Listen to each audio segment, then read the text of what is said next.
Welcome back. Twitter's rolling out some new rules for world leaders. The tech giant notifying users that they won't be able to like, reply, or even retweet posts from government officials who violate their, quote, terms of use.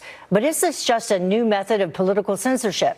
Visiting fellow with Independent Women's Forum, Beverly Hallberg, says that this sets a dangerous precedent, and she joins us now to talk a little bit more about it. Thank you for joining us.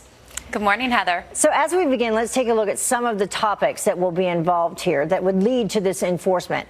Promotion of terrorism, direct violence against a person, posting private information, intimate photos, encouraging or promoting self-harm, and it goes on from there. But here's the thing. The company said, specifically when it comes to world leaders, they will not be above their policies, and that Twitter's global enforcement team will be responsible for determining whether something is offensive or not. Who is going to be doing this? Who's going to be on this team?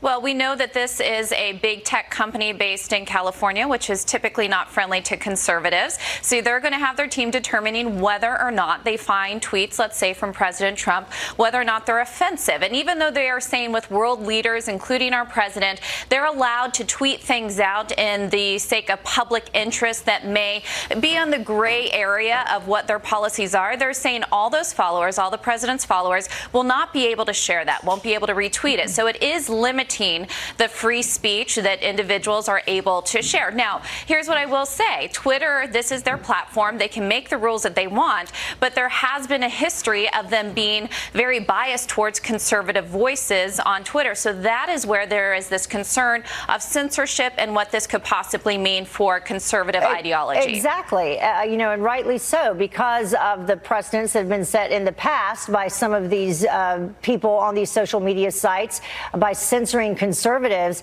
How do we know they won't do it this time around? They probably will, and they're allowed to do it. Now, I do find it interesting that in many ways Twitter is not making anybody happy with this decision. Of course, conservatives are concerned about the censorship aspect.